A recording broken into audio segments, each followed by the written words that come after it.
tender, juicy, smoked turkey breast. Wet brined overnight, seasoned with dry rub, cooked low and slow in the offset smoker, ultimately sliced thin to fulfill its destiny of becoming the ultimate turkey sandwich. And that means we have another barbecue video for you today. This is a relatively easy one. There's not anything overly complicated about smoking a turkey breast. In fact, the main complication you may have is finding a turkey breast at your store. Around these parts, about the only option is one of these frozen butterball turkey breasts that come already kind of wrapped up in a little mesh bag, but it doesn't matter because it's still going to smoke up into the most amazing piece of turkey breast for my turkey and bacon and cheese sandwich that I'm going to be making. That's right, this turkey breast is going to be going on, I guess, what you could call a turkey club sandwich. We're going to be bringing back some of the bacon that I showed in a video not that long ago. We're going to be making a loaf of honey wheat bread from scratch, which I think is the perfect bread for a good turkey club sandwich. Anyway, enough of this intro. We've got turkey to smoke.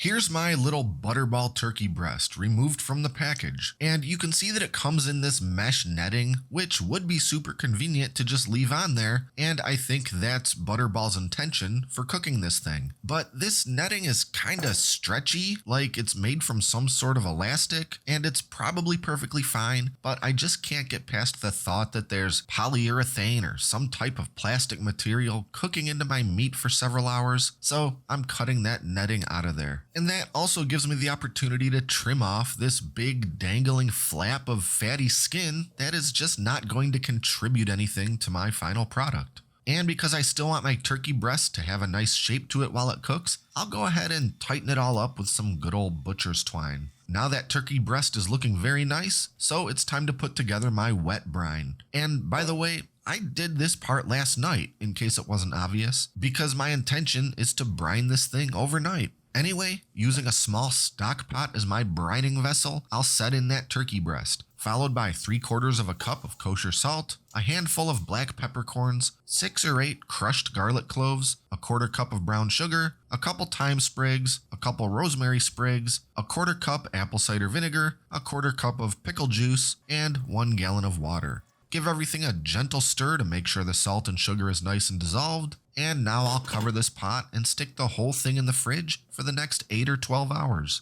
Bright and early the next morning and it's time to smoke this thing. So I'll light up a chimney of lump charcoal and then into the Oklahoma Joe offset it goes, along with a small chunk of hardwood.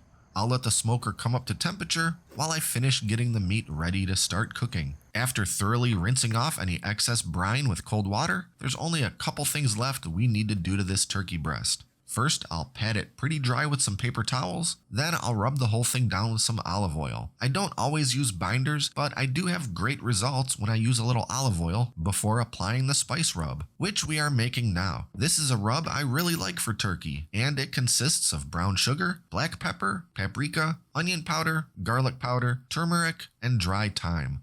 Because I already brined the turkey in salt water, I'm not adding any additional salt via this rub. But if I wasn't doing a wet brine, I would absolutely add kosher salt to this rub.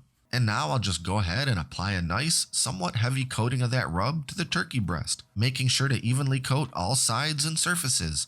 And because there is no salt in this rub, there is 0 chance of oversalting when going pretty heavy with it.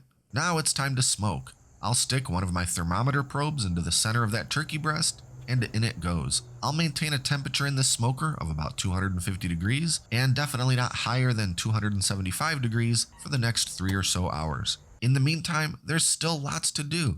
For the perfect turkey sandwich, we need the perfect bread, and I have the perfect amount of time to make my favorite honey wheat sandwich bread. I'll start by combining water, milk, and yeast in the stand mixer, and give it a few minutes for that yeast to bloom. When the yeast is looking a bit foamy, in goes the honey, followed by some salt, whole wheat flour, and some bread flour. Mix on low speed for a couple minutes until the dough starts coming together, and then I'll throw in some room temperature butter and continue mixing with the dough hook for 10 more minutes, at which time I'm turning out the dough onto a floured surface and forming it into a ball. The dough should be pretty soft and slightly sticky, though if it's too sticky to even handle, I'll pat just a little additional flour into it.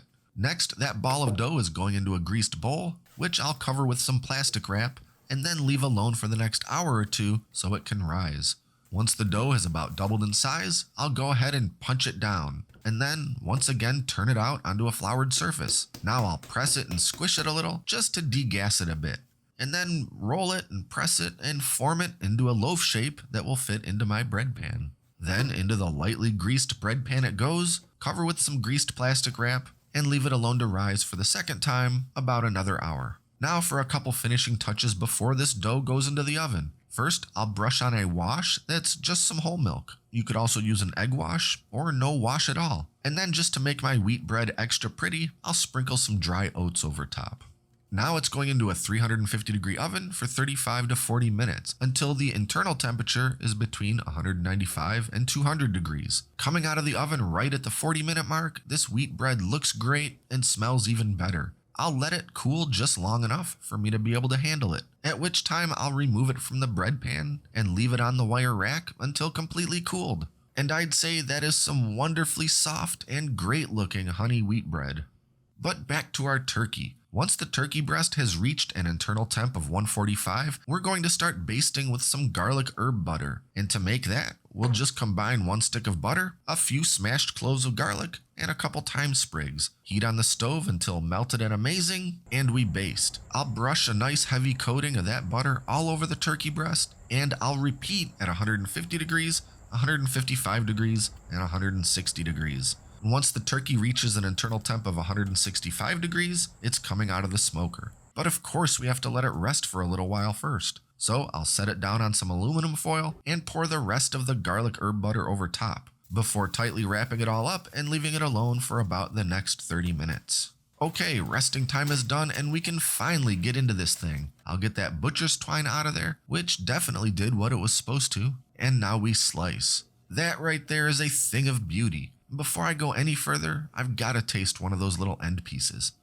Absolutely delicious and juicy. Okay, back to slicing. For my ultimate turkey sandwich, I'll go ahead and cut 4 medium thick slices. Yes, I could have chilled this turkey in the fridge and then used my electric meat slicer to get ultra thin slices, but with turkey this tender and a stomach this empty, there's just no reason not to hand slice it right now.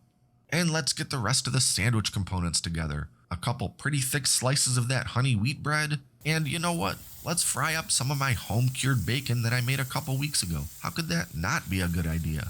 Alright, let's build this sandwich. Spread some Duke's mayo on both pieces of bread, lay down a couple slices of baby Swiss cheese, and then the succulent turkey breast, a little leafy lettuce, some red onion, a couple slices of fresh tomato, and there we have it. The oh geez, I nearly forgot the bacon. Whew. Disaster averted.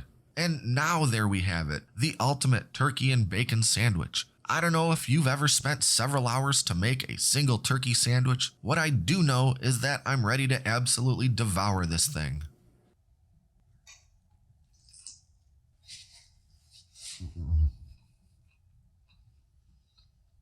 Absolutely delicious, just the right amount of smokiness, saltiness, the seasoning's on there, and of course it was only made better by that homemade bacon and the super soft honey wheat bread. And if you want to see the exact wet brine recipe as well as the spice rub that I used, check out the video description below. So what more is there to say about the ultimate turkey club sandwich? Who doesn't love a turkey and bacon sandwich? So if you're looking for something a little different to smoke this weekend, give the turkey breast a shot. It's pretty simple, and I think you're really gonna like it. Be sure to like and subscribe to stay up to date with all our latest stuff, including future barbecue and smoking videos. And consider supporting us on Patreon at patreon.com/Great Lakes Country. Thanks for watching, and until next time, I'm John, and this is Great Lakes Country.